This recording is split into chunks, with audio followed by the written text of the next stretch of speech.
Aloha, and thank you so much for attending today. Ashley and I are extremely honored that we were able to do this presentation. I want to take a moment to thank our esteemed professors for helping us, supporting us, Dr. Sickle, Dr. Agnew, Dr. Griffin, Dr. Konopuk for being so wonderfully supportive. And I just want to take one little side note before we get started and acknowledge our friends from Puerto Rico, Florida, parts of Florida, all across the East Coast that are struggling with the aftermath of the storms recently. So if you could please keep them in your heart, if there's anything you can do to help, please do so. And on that, I'm going to ask for the next slide, please. And Ashley, take it away. Thank you, Trixie. Hello, everyone. I'm so thankful for everybody being here. This first slide is about the residency experience. As you may or may not know, there are 4 residencies that you as a PhD student need to attend. The attendance is mandatory. In order to graduate, you need to attend these 4 residencies. Within the residencies, you're engaging in dialogue, dealing with your area, you're learning from the instructors that are in your field, and you are being introduced to your research, basically quantitative, qualitative, mixed methods. And these residencies are designed to help you prepare for your dissertation process. As of now, residencies are virtual. They were in person before the pandemic, and there are plans to have the residencies resume in person. They're planning on that right now. It's in the future, it's in the works. So as of right now, all residencies are still virtual. Some really important things that I want to talk about regarding the residency experience is, again, emphasizing the attendance. You have to be there. When you attend a residency, you have to attend all 4 days. There's not an option not to attend. But there's also a 2-week residency. So you have 2 different types. You have the 4-day, which typically goes Thursday, Friday, Saturday, Sunday. And then there's a 2-week that is Monday through Thursday for 2 weeks. The residency schedules, the slides, and any important information will be emailed to you. So if you register for your residency, typically about 3 days before the residency starts, your cohort leader, which your cohort leader is usually a faculty member that is in your field that you are assigned to by group. You will get assigned all of this information and they will send it out to you in an email. Usually it's an Excel sheet and a regular email providing the links and all the information. If you are registered for a residency, you need to check your emails. All of your information will be in there. I also want to emphasize the importance of downloading those PowerPoints. During the residency, you don't want to spend your time writing down the information. Download those PowerPoints that they give you. That way that you can keep them as you continue to go through your residency process. And that way, if you're in residency 3 and you need a refresher, you can go back and do that. Another good thing to remember before going into your residency is staying in communication with your advisor. Consistently talk to your advisor as you move through your dissertation process to know when I should be taking the residency. We will cover that a little bit, but staying in communication with your advisor is key. Trixie? Thank you, Ashley.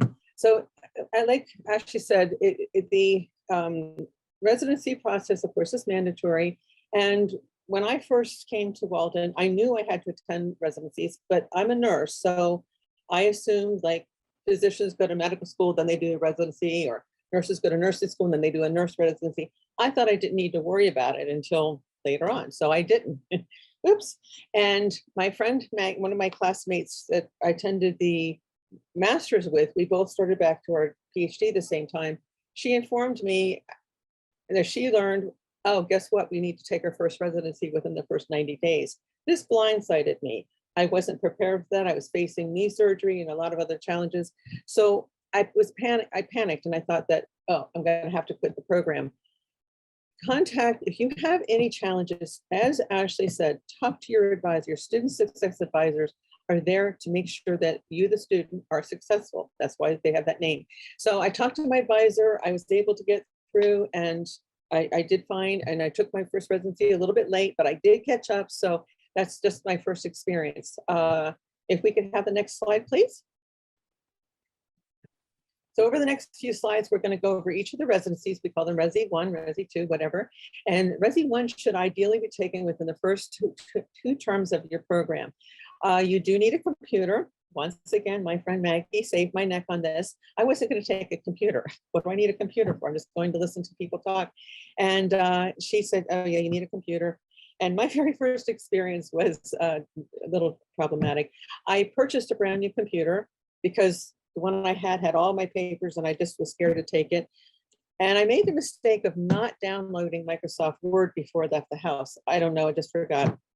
Someone told me that Microsoft Word was available free for college students. There may be a free Microsoft Word out there someplace, and if you can find it, more power to you, but I locked up my brand new computer. This is how I started my residency. So I'm giving you guys, this is inside scoop so you could be successful. Make sure you have the computer before you start residency. Make sure you have Microsoft downloaded. I was so fortunate that tech support was there and they're able to help me. So I got my computer working. I was able to attend the classes. The first residency is going to be a little bit overwhelming. It's like if you think back to when you were a freshman in college and you didn't really know anything, but by the time you got your sophomore year and on, you kind of had a clue, right? So think of the residency, first residency, just listen and absorb and network and talk to people and listen to what they're talking about. This, if they're taken in order, I didn't, but anyway, if you take them in order, they coincide with your classes and you're going to see a change in you as you attend each of the residencies. And you're going to be shocked at how much you learn about the whole research process. And each one, you're going to get more and more confident. And then, as Ashley said, always check your emails. All of the information you need to know for that residency is going to be in those emails before you get there. If there's anything that the instructors want you to read beforehand, I had pre-session assignments, but I guess they're not doing that anymore. But anyway, over to you, Ashley. So I really enjoyed your analogy of like the freshman year, sophomore, junior, senior, because my first residency was a freshman year experience, y'all. I came in with the notepad, the pens, I was ready and literally got in there and was like, I don't know where to go. I don't know what to do. I don't know how to, there's too many people talking at me right now. Really, what I want you guys to understand is to breathe. The first residency, I want to say it's for you, but it's for you to listen. I'll say that instead of, going and thinking that you need to know everything, you don't, because this is the element where you get to see the residency 3s and 4s work and you have something to look forward to. Some really important key things here: learn or network.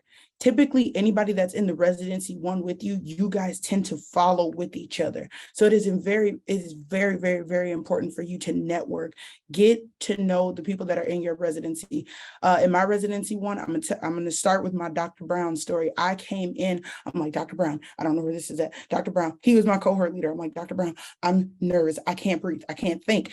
And Dr. Brown was like, Ashley, calm down. And I was like, I don't know how to do that. It's so much information. But he had to reel me in. He's like, calm down. Don't talk, listen. Just listen. You don't write anything down. Download the slides and listen and watch.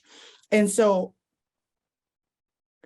as you go through residency 1, it is going to be a lot of information. It's going to be a lot of terms you've never heard before.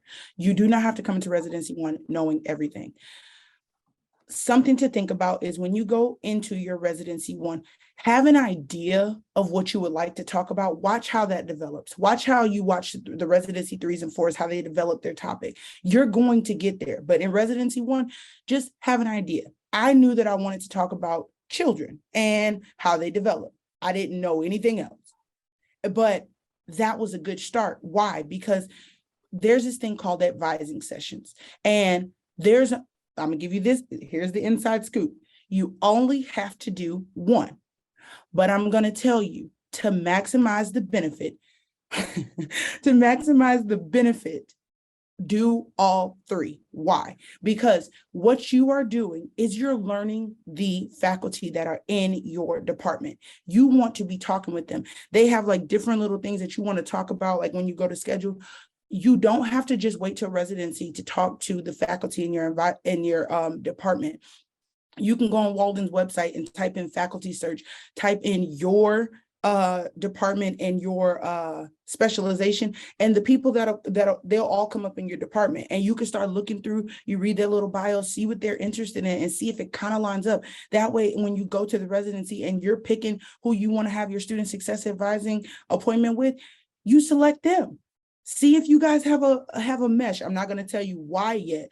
I'm gonna wait for a couple more slides, but see how you guys connect. If you hear, because when they introduce themselves, they're going to say, oh, well, I'm a chair, but I'm full. Ignore the full thing. Ignore that. Like, hear it, but ignore it, because what happens is you have to realize that right now you're not ready to do dissertation. So they may be full right now, but that doesn't mean that they're going to be full when it comes to your time. So you say, hey, can I keep in contact with you? That way, when I get to a residency, I can see if you're available. You want to make those connections in Resi 1. When you go into your groups and you are in a mixed group with Resi 1s, 2s, 3s, 4s, listen.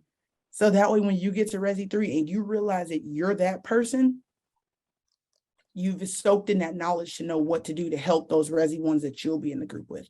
That's it on that. Next slide, please. Thank you. So Residency 2, you need to have completed your research course. It's 8100, it's theory and design. Once again, checking emails, make sure you get all that information prior to. Throughout this webinar, we have a tremendous number of links for you to help you find the information you need. So at the bottom, obviously, is the residency timing information. But I'm also going to make a point. I'm going to tell you about a book. I received no financial support for promoting this, but this book, can you see it? It's Dr. Lee Stadlander's book, Finding Your Way to PhD. This is a book they're going to ask you. There you go, Ashley. You're going to have to buy this for your literature review class, which is one of the last classes. My friend Maggie, the one that we started together, she texted me a picture of the book, but she was a little bit ahead of me, and she said, buy this book now, all caps. So she's never steered me wrong before, so I went on and I bought it, and it's really great. Dr. Stadlander, this is a gift. This book is a gift that she gave residents, doctoral students. It is basically, it's not written like a textbook. It's written like I'm talking to you now. That's how she's talking in this book. The reason I'm telling you to consider buying it earlier is because when you get to residency, like Ashley was just talking about, you're going to hear a lot of people. You're going to hear people saying, "Oh, what stage are you in?" I'm in perspectives. I'm in proposal. What the heck's a premise? You know, I just got my chair just approved. Right, my URR. I just got PD approved. I'm sitting there thinking, I'm a nurse. PD is peritoneal dialysis. What are you people talking about? I am not somebody who likes to sit in a classroom where I think I'm supposed to be learning something, and I don't know the language they're talking.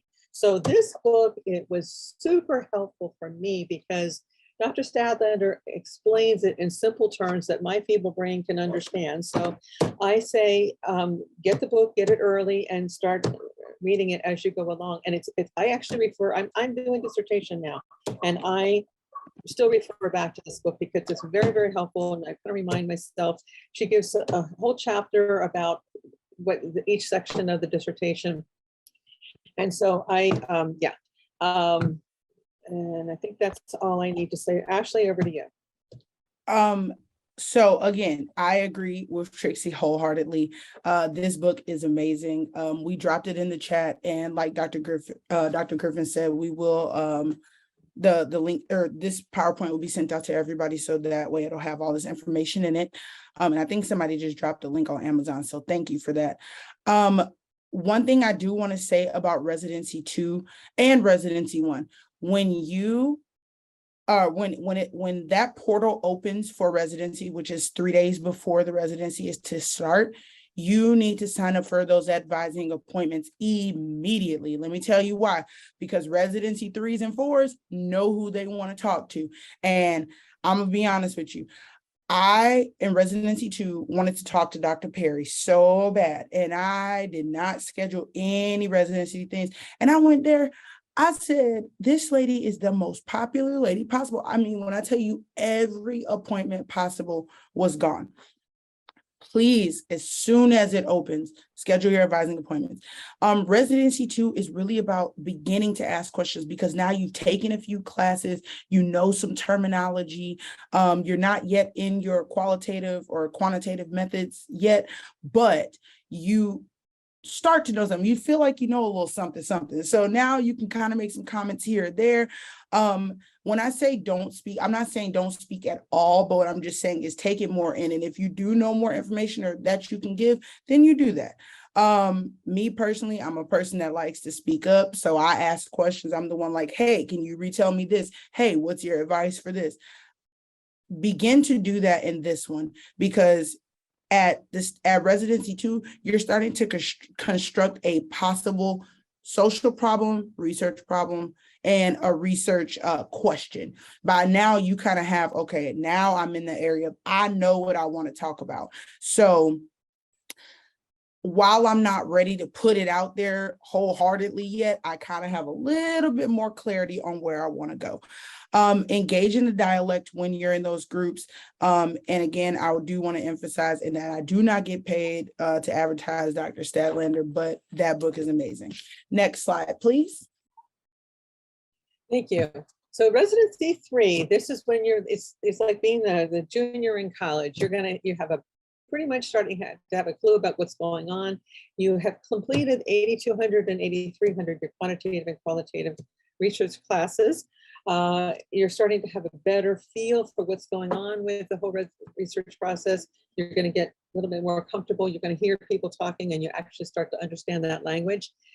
Networking starts to take on a new role. You should have been registered networking at your previous 2 residencies, but you may be a little shy or not too comfortable yet. By residency 3, people are reaching out. They're gaining those supports.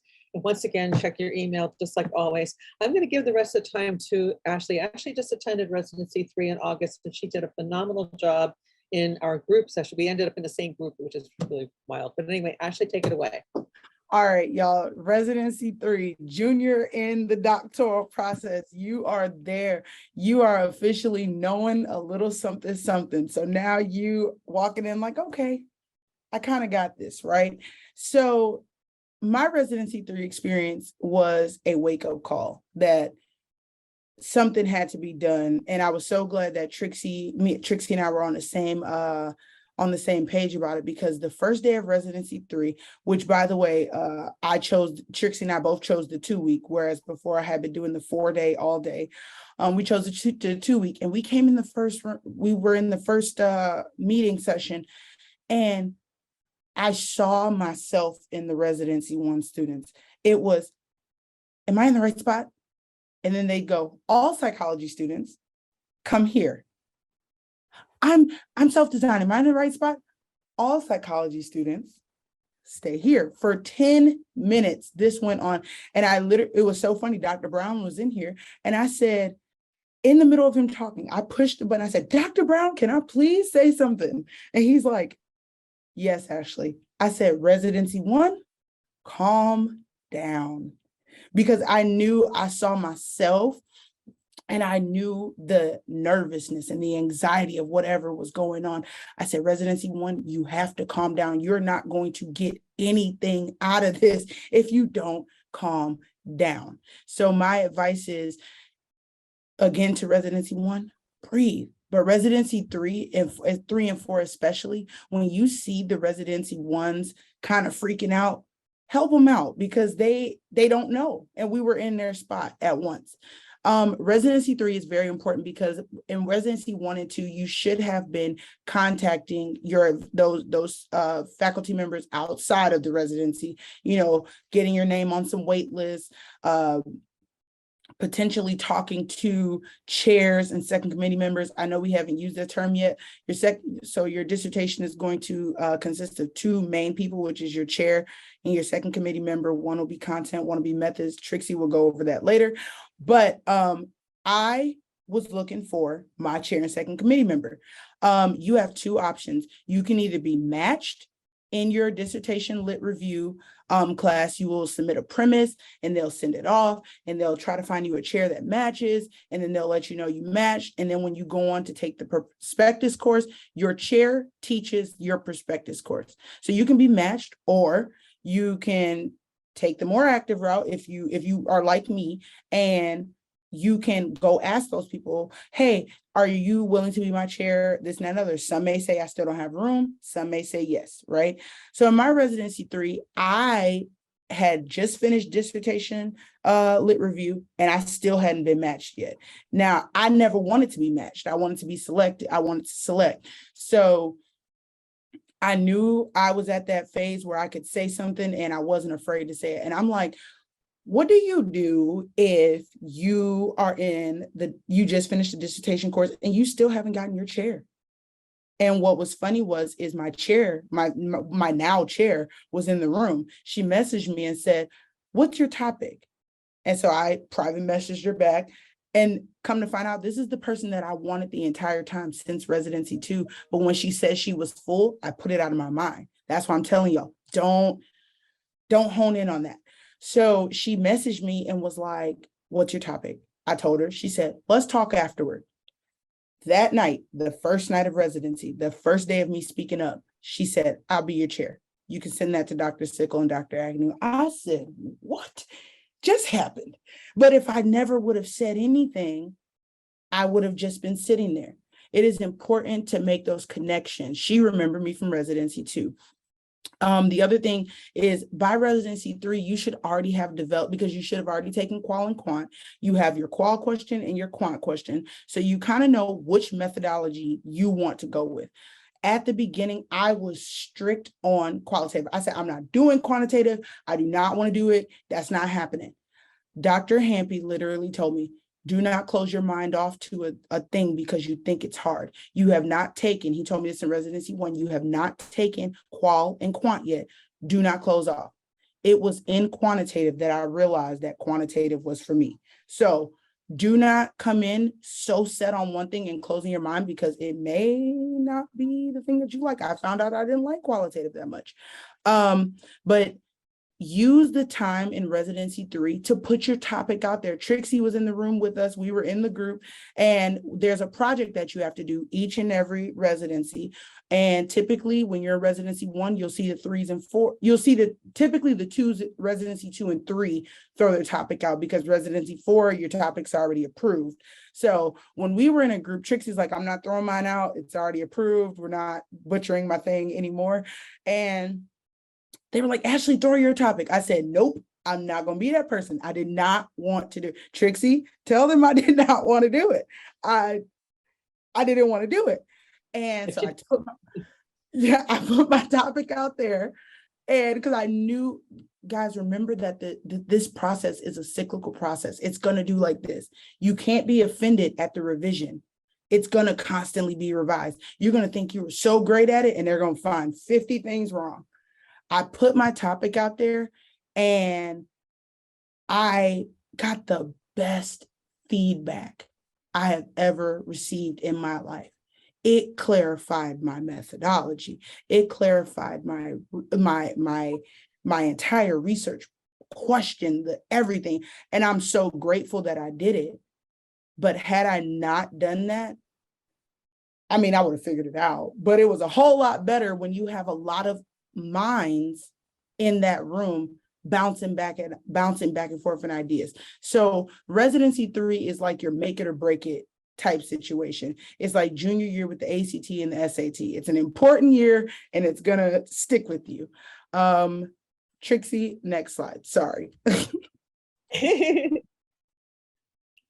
So residency 4, this is the most amazing experience. In order to attend residency 4, you have to have your prospectus completely approved. Now, some of you may not have any idea what that is. I didn't. I had no idea what a prospectus was. If you think about building a house, you have to have a blueprint or floor plans. And the floor plans is what the contractor is going to use to build the house, right? So if those blueprints aren't accurate, there's a good chance that the plumbing may end up backwards or the wiring wrong. So it's important to have that blueprint accurate.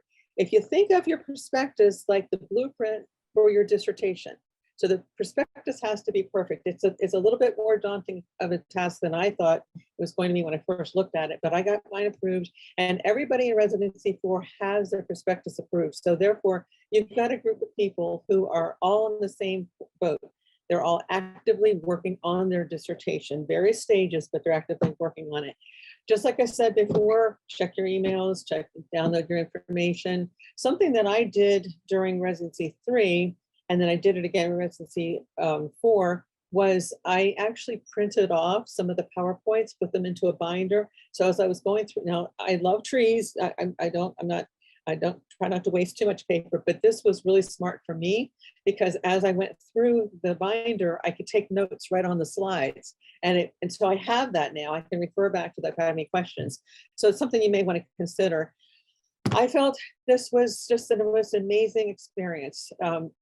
My cohort, each of the cohorts you're going to notice are going to get smaller because as we go forward, the PhD is a lot of work. Dr. Sadlander says in her book, less than 4% of the American population has a PhD. It's a lot of work. And so by the time you get to this point, there's a lot less people, but the people here are really serious. As you go through your classes, you're going to hear people talk about the scholar practitioners. What does that mean? What's a scholar practitioner? You're not going to really understand. I didn't, understand that. But when I got into Resi 4, I was in a group of the most amazing, 12 of the most amazing people. Everybody in that group was engaged and passionate about the research they're doing. They were passionate about what we were learning. We had an incredible, our cohort instructor, Dr. Tony Gaskew, was one of the most interesting. I could listen to that man talk. In fact, a few of our sessions actually went longer because we never shut up. We kept talking. But you get to learn a lot about software. Like maybe some of your classmates might be a little further along than the others. And I know one of our students was a little further. Aaron and Stacy, are you on? Are you there? Two of my cohorts from, okay, two of my cohorts from Resi, I think might be here today. The dialogue was just amazing. It was very professional, very scholarly, and it's something that you don't really experience on a daily basis. You don't really, you're talking to your neighbors or whatever. You don't really get into these deep scholarly conversations. But anyway, there's Aaron. Aaron, did you agree? You can unmute for a second here. Okay. Anyway, yeah, the dialogue was incredible. We really learned a lot. What I can share from my Residency 4 experience, when I come away from that, okay, that's okay. Whatever limitations I was harboring in my feeble brain about my future, Residency 4 blew the top off of that. Just listening to Dr. Gaskew and this man has taken qualitative design to a whole new level. Listening to some of the work he's done, and if we took everybody's picture right now, some of you were doodling, some of you were on your phone, whatever. This class, when you looked at their faces, everybody was engaged in what this man was talking about. The conversations were brilliant. It was just amazing. Anyway, can I have the next slide, please? So our residency team has done a really good job changing up what a Residency 4 is, your options. You have several tracks that you can choose from. You can do the general track that was what it was before. There's also proposal writing track, the methodology can be either qualitative or quantitative, and then publishing and presenting. I discussed this with now some of you are not there yet. Don't worry about this. You've got plenty of time. You're not going to be attending Residency 4 until you have a dissertation chair, and we'll talk about that in a minute. But I discussed it with my chair, and I'm already actively writing my proposal. There's lots of resources available for me. I didn't feel like I needed to attend that one, but I felt maybe qualitative. It was a couple of years ago when I took my qualitative class, a little fuzzy in the brain, maybe a refresher. Oh my word, I could not have asked for a better, I could have made a better choice. It was like going to a 2-week qualitative boot camp. Every class, if I wasn't in the big group, I was with my cohort, and it was one qualitative session after another. I came away with incredible resources. I am ready to tackle chapter 3 of your dissertation is about methodology. And I just felt like I got so much incredible information from that track. We can go on to the next slide, please. And I think this might be, oh, here we go. It is all about the dissertation, folks. And I probably should have put on this slide and graduation, because we want to get you guys out of here so you can go out and save the world, right? So as we've been talking about, you need to find, first of all, I'm just going to skip down to topic. Topic is really important because you want to make sure that you don't touch anything controversial. Don't touch any vulnerable. And when you get your ethics class, you're going to learn to understand what a vulnerable population is. Don't go there. IRB is not going to prove it. Don't waste your time. Just don't go there. Make sure that you have passion about this topic. Make sure it's researchable, and you want to keep it simple. You don't want to get complicated in a lot of extra variables. Just keep it simple. This is about learning the research process. Understand what the whole process of how to conduct sound research. You want to make sure you have passion about the topic, because you are going to be looking at this dissertation for a very long time. I literally open up my dissertation template 7 days a week. I open it up every single day, and whether I actually work on it or I just read parts of it I already have, it's kind of exciting just to read through and see how much it's grown. As you add it, it'll get longer, and it's very, very exciting to see how much you get accomplished. But I look at it every single day, and I think about sections and anyway, your committee, we've touched on that a few times already. Your dissertation chair, I think of that person basically like an air traffic controller. They're not your mother, your father, your best friend. This person's going to make sure that you land that plane on the landing strip and not out in the field somewhere or in the ocean. And you want to land straight, your wings, level. And that's the goal. And that's graduation. When you finish that, you need that dissertation chair that's going to help you get to that point. My chair. Now, when I attended Residency 1 and Residency 2, both times I met people that I thought, I like that person. They're funny. I think I can communicate with them. I think I could work with them. So I didn't contact any of them just because I wasn't sure what I was going to do yet.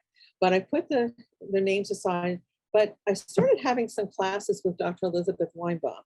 And what I noticed with Dr. Weinbaum is I'm a better student in her classes. I find myself working a little bit harder.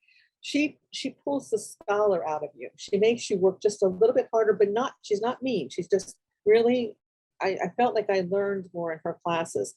Then I learned Dr. Weinbaum was a registered nurse who went back to school for psychology. I'm a registered nurse who went back to school for psychology. She understands how my brain works. So she's able to, she knows my strengths, my weaknesses. She's the perfect chair for me. So I contacted her about 1.5 years ago, locked her in as my chair, and I've made sure that I've done everything she's told me since to make sure that I was on target. Your methodologist, when I've been really fortunate with my Walden instructors. Everyone's been better than the last.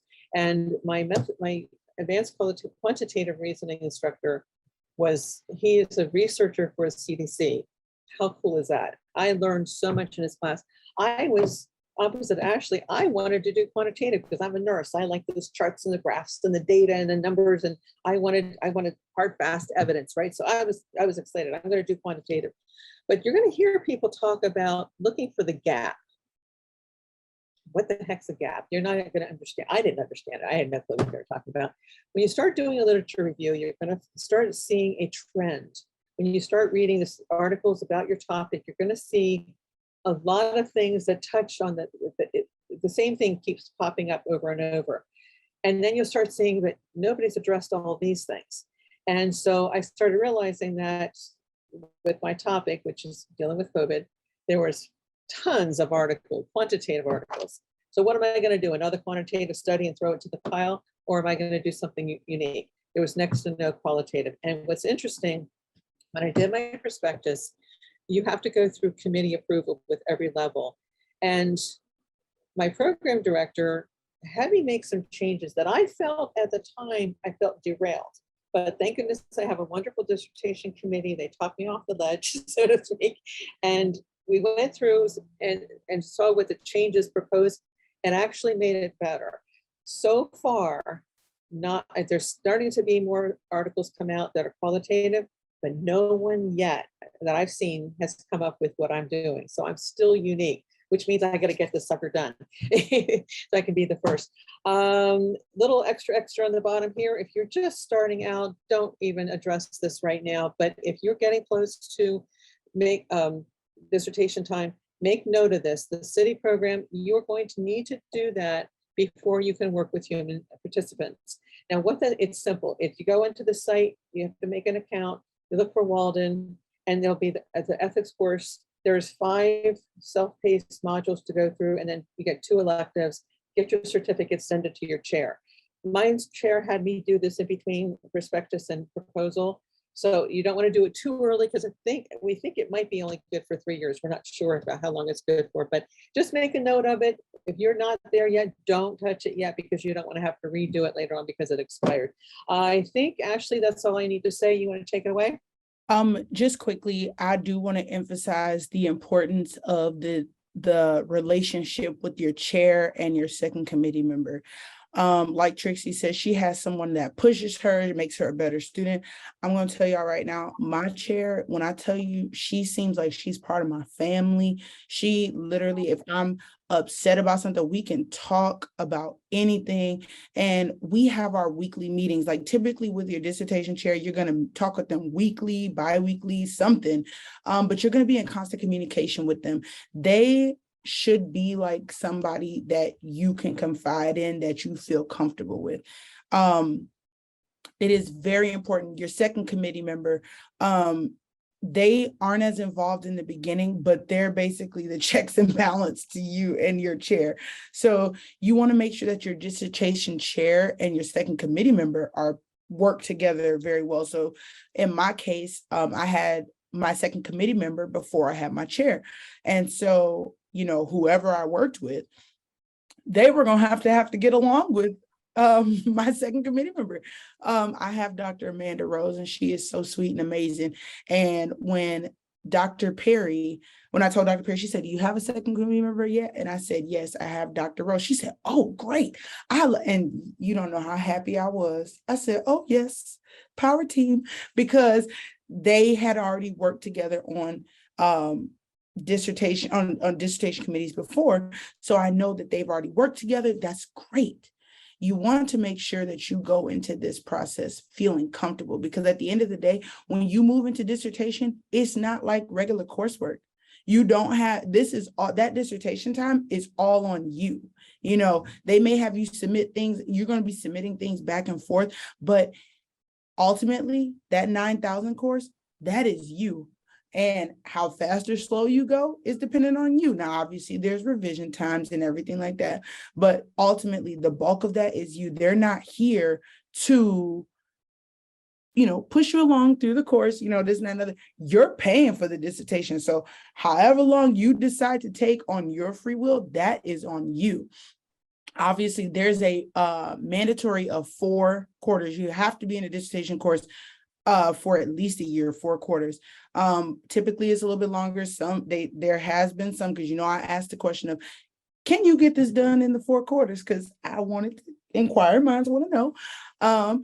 But typically it's a year and a half, 2 years, depending. But again, that's not limited to anyone that wants to work faster and can get through this process. But the main takeaway for this one is make sure that you, if I could push anything, it would be to do your own research about your chair, but instead of just waiting to get matched, like at least attempt, you know what I mean? Next slide, please. I believe we're going to turn it over to Dr. Griffin. If you'd like to take over this slide, please. Good evening, everyone. I would like for you all to give a round of applause virtually to tonight's presenters, Ashley and Trixie. They're doing a great job. As we have indicated in the chat this evening, after tonight's webinar, you will be provided this PowerPoint resource, which has all the hyperlinks embedded within, so that you can review the information, compare it against your notes that I'm sure you've taken, and access these resources. So, of course, there are an abundance of resources at the university. First and foremost, as has been emphasized tonight, your student success advisor is someone that you will be in communication with as you navigate your residencies. This particular individual can help inform the timing. They can help inform when you are identifying which of those 5 residency 4 levels is most appropriate and best fit for you. So we have included their information there.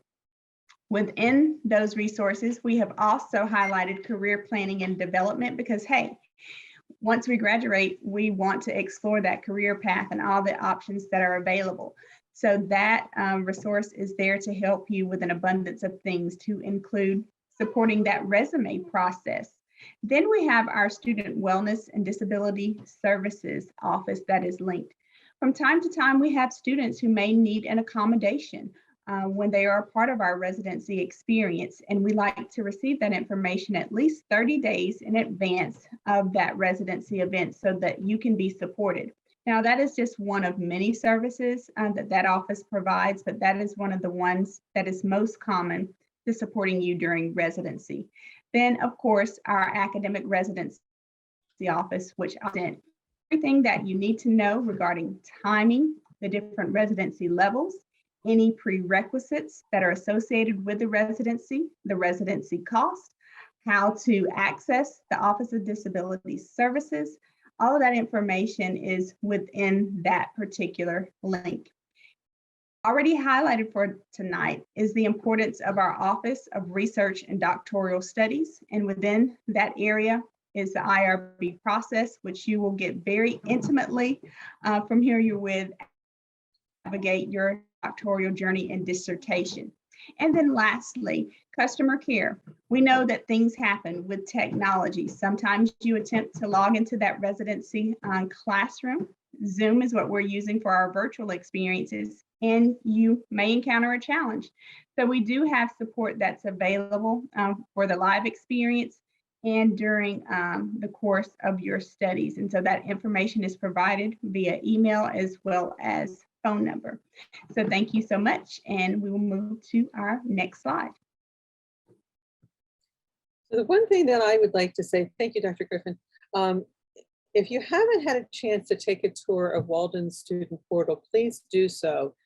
I really didn't have much time during my master's because I was working full-time as a nurse, teaching critical care, trying to take classes. I had some health issues, and I was actually stunned when I found out just how much is available. There are tons and tons and tons of resources, webinars, podcasts, things like today's webinar. They're recorded, they're available. You can list their self-paced modules.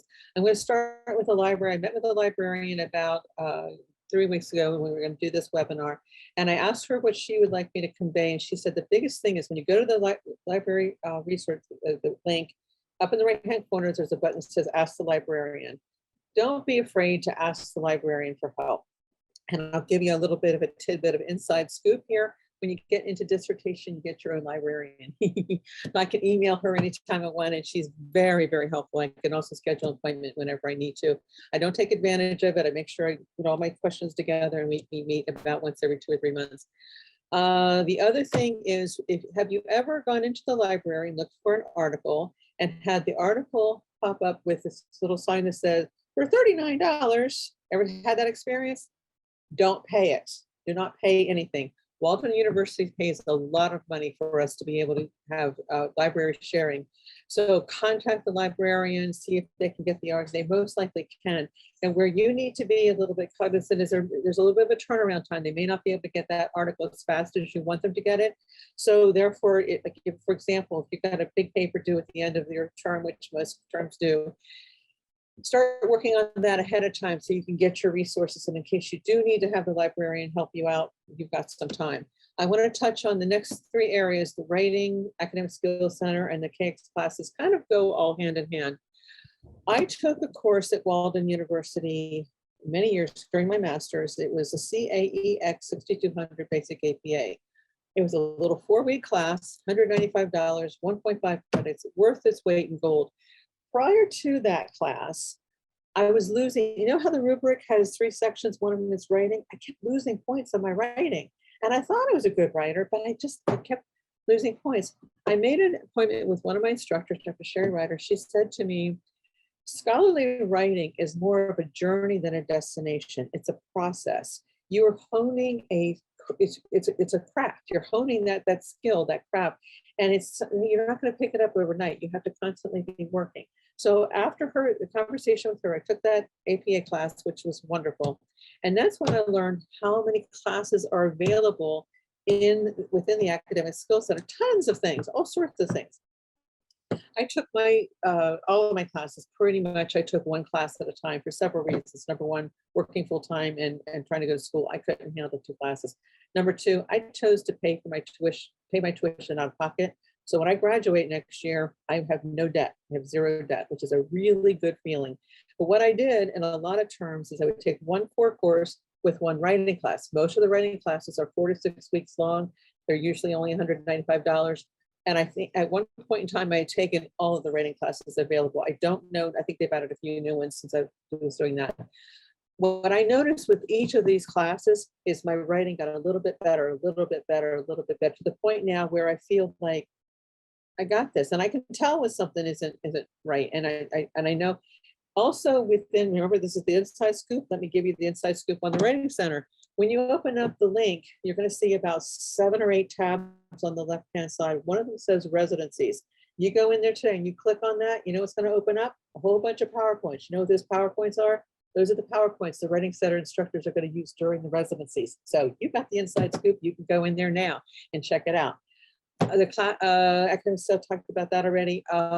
The KX classes, they're on the right-hand side of the slide. It says workshops. Those are for dissertation students only. If you are actively working on your dissertation, these courses are free. They're all 6 weeks of gift Walden's giving to us. They're all 6 weeks long. There's no credits, but they are really just chock full of resources, amazing resources. So far, I've attended the pre-proposal and the lit review. They're just amazing, just absolutely. And they're offered periodically throughout the year, so you can have it coincide with how your classes are running. Reviewing papers. I want to make sure I touched on that. The Writing Center will review papers. I don't know if you guys are aware of that or not, but I ran into problems with my trying to get papers in because I'm working full time. I'm trying to write these papers, and I'm a slow reader, so I'm trying to find all these articles. And then you have, in order to turn it into the Writing Center, there's a turnaround time because you have to submit it before early in the morning so they can grade. You're not going to get it back for 24 hours with their comments. So I couldn't get it together. But let me tell you a little secret. You can submit the paper after you've had it graded. So you can submit it to your instructor. So it's turn in on time. You don't want to lose points for papers being late. And then afterwards, you can go ahead and turn that paper in. Tell the writing instructor, I've already turned this in. Can you review it to see where I'm? Now, they're not going to edit your content, but what they will do is they'll look at your APA. They'll look at your writing style. They'll give you some pointers. And what's really cool is they'll take a section and say, hey, this according to APA or according to whatever, this is the mistake that or error that you made. And then here's the reference. So what I did is I started doing that all the time, and I get the papers back in addition to the KX classes that I was taking. I have a binder, and I should have pulled it out. It's scholarly writing. And in there, one of the sections is all the reviewed papers that I've had returned to me. So I can look through and see, okay, what did I do wrong here? And you learn from your mistakes so you don't make that mistake again. I think that's all I have to add on here. Ashley, over to you. So the only thing I want to really emphasize with this is all of these resources are amazing. I did not have the same experience as Trixie, and quickly I'll explain that. When I came in, I knew I was a great writer. I'm like, boop, I have never had one professor ever say anything bad about my writing. And I submitted the doctoral writing assignment in the beginning, and they were like, oh, boop, you need a writing class. I was like, oh. Like, that just hurt my pride. So for me, I did not pay for the CAEX course. I actually was assigned the course. So do not be offended or disappointed if you don't pass that doctoral writing assessment in the beginning and you get assigned a course. Embrace it. You know, my scholarly writing has changed completely. Another thing I want to emphasize is do not pay for Grammarly. We get Grammarly. We get Microsoft Office through the school. Please, please, please go to your portals and type in for Grammarly, and you sign in with your Walden account, and boop, it pops right up. And when I tell you, my chair actually told me, she was like, no, the regular one is different from the one that they offer school students. And when I tell you, it started lighting up across the board things that I needed to fix. And I'm like, oh, okay. And then you can change it to where it's on APA. So that way it starts detecting APA errors. And so Grammarly is a lifesaver. It indeed is. Sometimes the things that they pick up, I'm like, okay, Grammarly, you didn't read that right, clearly. But it is important that if you do get assigned the writing courses, don't feel upset about it. Like, really take the time to allow the people in this process to mold you into a scholarly writer. It is a completely different tone when you start to read stuff, old stuff that you wrote. And I encourage you really quickly to save all of your work, like save your revisions, like remark it as update 2, update 3, update 4. So that way, when you go back and you're in the last stages of your dissertation and you just want to say, hey, how far did I come? Go back and read your first paper and you're like, what was I saying? And it's amazing. There's so many resources, but you have to take the time to go into them. They are here for you. Next slide, please. Okay, so this is just student contact information. Again, everybody will get this PowerPoint and the webinar. Of course, it has Trixie's email up there. We both decided it is amazing. I agree, Carolyn, you cannot trust it as a main source. Yes, I've figured that out the hard way. But as for student contact information, we reach us both by email. We are happy and open, doing this webinar. We wanted to make sure that you knew that there were students out here that want to make sure that you experience the best thing, but have the best residency experience and experience in general at Walden. One thing that I encourage, and this is the group that I was talking about when I was in residency 1, I started a group on Signal, and this group, it has grown. So I had to actually make a second group for you guys. So what it is basically you can download the app Signal. It's available on Apple and Android. You can search by name, you can search by the name of the group, or you can click the link. It is available on mobile devices only, but please join that group and you can most definitely ask me questions. I am so available for questions as well. Trixie and I both hope to hear from you guys because we want to be able to help. And on that note, I believe this was the last slide before the questions, and I know we're running out of time, so we definitely want to answer some of those if possible. Yes, perfect. So however we want to start the Q&A, we're here for it. All right, thank you both once again. We appreciate all of the tips and advice you've shared tonight. You've certainly covered a lot of ground from residency 1 through residency 4 and lots of other tips and tricks in between. So we have just a few minutes left for questions. You can feel free to type your questions in the chat, and we can either answer them live or post some resources in the chat as well. And while you are thinking of your questions, feel free to take out your phone and scan the QR code and give us some feedback about how the session went for you tonight. There's just a few questions. It takes only a couple of minutes to complete, and we'd love to hear your feedback. Sorry, I'm reading the comments if y'all see me reacting. So Dr. Griffin, there's a question from Arlene in the chat. Is residency the same for PhD and DRPH?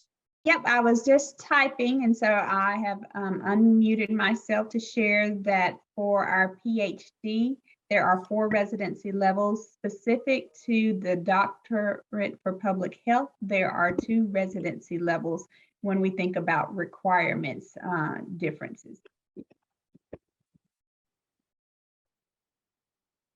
And then I see a question about the slides. Dr. Griffin, I know you said it, and I just want to make sure it's correct that the slides will be sent to anybody that registered for the webinar, correct? Is that how yes, it works? Dr. Canepa's office will make sure that for those who registered, and we have that email address associated with the registration, the PowerPoint will be sent following tonight's webinar. Okay. When can we expect to be matched to our chair? Okay. This one, you submit your premise in the dissertation lit review class. It's one of the last classes that you take before prospectus. You submit it in week 6 or so, I believe. And you should hear something back by week 11 because, you know, we have that 2-week break and then you should be right into prospectus, and whoever your assigned chair is, that's who's going to be your prospectus course leader. In your prospectus class, it could be 3 of you. It could be you by yourself. Because not your chair is obviously not accepting a whole classroom full of people. So this is the time that you're working one-on-one with your chair. So around week 11-ish, but if you have secured a match, like you selected someone, as I did, with my second committee member, when I submitted mine, I had my second committee member, but not my chair. On the form, it will ask you, have you selected your chair and your second committee member? For me, I filled out, yes, I have the second committee member, and I had attached the email that stated that she agreed to be my second and that I was still looking for a chair. If you have both, you can submit both and then boop, they'll just add you. That course though, you cannot sign up for that course yourself. Your student success advisor has to place you in that course. So if you're looking like, why haven't I been put in there yet? Either they haven't matched you just yet, or they're waiting to enroll you into that course. But yes. Trixie, anything else to add to that? I think I'm good. The only thing I wanted to add is, and I meant to say this earlier, your course evaluations, a lot of people don't bother with them, don't think they're important. I know for a fact that Walden University takes those very seriously. So after every course, the last week of the course, and also for every residency, you're going to have an evaluation to fill out. Please fill those out because they use those to make decisions how they're going to change program and content and what have you. And I believe that that feedback over the years, it's probably why the first, each residency has gotten better and better and better. Not only have I grown, but also the programs have changed, and it's much more student friendly, I guess is a good way to put it. To add to that, Trixie, I know I see that someone wanted, or Carolyn wanted to ask a question. I do want to add, because you brought that up. It is important for you guys to know your program director and coordinator. They are here for you and they are here to help you. Quick personal experience. I had a really bad encounter with the professor, and it was so bad that I contemplated leaving Walden. And I said, nope, I'm going to reach out to them. I'm going to submit the emails. I'm going to show how this conversation has translated, because we are doctoral students. And although we are students, there's still the response has to be there. And when I tell you that my director and coordinator had my back, they helped me out, and I have a great relationship with them, with both of them. I think it is so important. Fill out those course evaluations because they read them. And especially I know from my coordinator and director, they read them. So that is really important. Thank you for bringing that up, Trixie, because I did want to say that too. And then I saw Carolyn had a question. So Ashley, first of all, I know you probably don't remember me from Resi 1, but we've been on this journey together. So I've seen you come a long way. So congratulations on that. Be proud of that. But like, I think the key that, and thinking about where you were, I was more confident and now I've lost some of my confidence, and you were not as confident and you've gained the confidence. So you're going to see your peers go up and down, and you're never going to be, it's your own journey. And I think that remembering that it's your own journey is key. But the key thing that I think that everyone needs to remember, and I keep putting in my brain, is trust the process. Walden has so many resources, so many, and trusting that process and not getting so caught up with where, oh my gosh, I need to be tomorrow. Take one bite at a time. You don't have to change the world. It's like throwing a big rock into a pond. No, we're not trying to make a big splash. We're throwing a pebble in there and having the ripple effect. And please forgive me for not APAing whoever said that in my residency, but that comment stuck with me because I realized I can't do it all at once, and I have to take care of me. So I wanted to share that piece with everybody because that was, It was Dr. Brown. That was all Dr. Brown. I don't remember who says what, but I remember what said. But let me ask this question. I'm in IO psychology, right? They keep changing the school that we're a part of. So I have lost track of who my coordinator and program director are. I'm getting ready to go into lit review next quarter. but I'm kind of scared because I know that I kind of need to have somebody that fits me with my particular situation. So do we know for sure, as I'm looking through and Ashley was talking about looking at the instructors or the people to follow you up, you can go in to meet the faculty. Do we know for sure how people are identified? Because especially in that program, they're under management, they're under human potential, they're under psychology, they're under everything, and it's hard to identify who's who. Any recommendations? I would, okay, I know, I was gonna say, I was just about to say, ask Dr. Sickle, she would definitely know, but she wrote it down in the chat for you. It looks like the IO program director is Dr. Jack McDonald, and Dr. John Schmidt is the coordinator. So I am right. I just wasn't sure, and I just had some disconnects. Thank you, Dr. Griffin.